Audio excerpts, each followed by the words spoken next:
नमस्कार दोस्तों। आज जो हम लोग क्वेश्चन करने जा रहे हैं ये भी आपके एसएससी सीजीएल में पूछा हुआ क्वेश्चन है और इस क्वेश्चन में हम लोग को ये देखना है कि किस प्रकार से क्या अप्रोच रखें कि तुरंत प्रश्न हो जाए, है ना। तो यही बातें देखना है। अब हमें प्रश्न में क्या कहा गया है देखिए, तो क्वेश्चन में कहा गया है कि एक संख्या ये दी गई है आपको और दूसरी संख्या ये दी गई है और कहा गया है कि इन दोनों के बीच में कितने पूर्णांक है ना। पूर्णांकों की संख्या बतानी है। पूर्णांक का मतलब क्या हुआ? कंप्लीट नंबर, है ना। पूर्ण अंक, पूर्णांक का मतलब क्या होता है? पूर्ण अंक। इसका अर्थ क्या हुआ? पूर्ण अंक। 1 2 3 4 5 ये सब क्या है? कंप्लीट नंबर है। कंप्लीट नंबर को हम लोग बोलेंगे पूर्ण अंक। तो यही पूछा जा रहा है कि इनके बीच क्या है। इसका मतलब क्या है? जैसे मान लीजिए हम कहें कि 5 एंड 16 के बीच कितने पूर्णांक है, अर्थात पूर्ण अंक कितने हैं। तो हम क्या करेंगे? बड़ी संख्या में से छोटी संख्या को माइनस कर लेते हैं। कितना आ गया? 11। लेकिन 11 तो दोनों के बीच कहा जा रहा है, इनके और इनके बीच में। तो बीच का मतलब क्या हुआ? इसके बाद और इससे पहले। तो जब आप 16 में से 5 माइनस कर रहे हैं तो आप 16 को तो काउंट कर रहे हैं, तब ये 11 है। तो हम क्या करेंगे? इसके पहले तक की संख्या हमें करनी है। तो इसमें से एक और माइनस कर दीजिए। कितना हो गया? 10। अब देखिए 5 और 16 के बीच कितनी संख्या है? 10।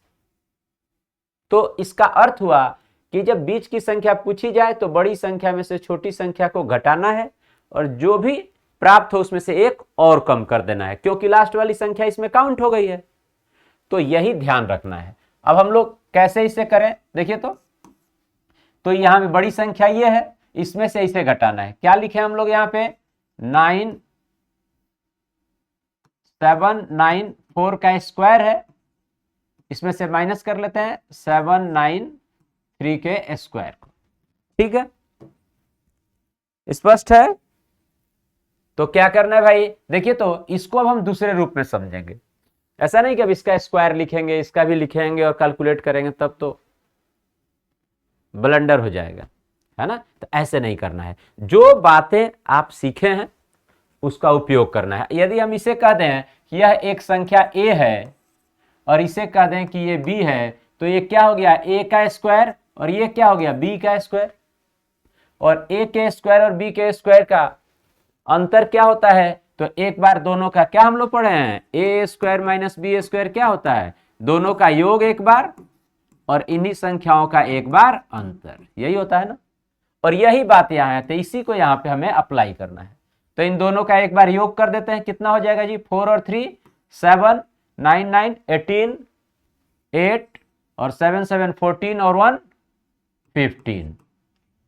योग हो गया। अंतर, इसमें से एक माइनस करेंगे तो एक आ जाएगा। देख रहे हैं 7 9 4 में से 7 9 3 को माइनस करेंगे 1 आएगा। इसका मल्टीप्लाई, और अब क्या करना है? इनमें से एक माइनस कर देना है जो यहाँ पे बताए थे। तो वैल्यू कितनी आ जाएगी हमारी? 1586। और इस तरह से हम लोग क्वेश्चन को क्या करेंगे? सरल करेंगे। इस प्रकार क्वेश्चन को सरल करेंगे। तो कहने का अर्थ है कि प्रश्नों से घबराना नहीं है, किसी भी सूरत में नहीं घबराना है। घबराने की वजह क्या है? आप केवल एक बार अच्छे से समझ जाएं तो प्रश्न चुटकियों में आप हल कर लेंगे। तो इस क्वेश्चन को पूछने का क्या तर्क रहा होगा?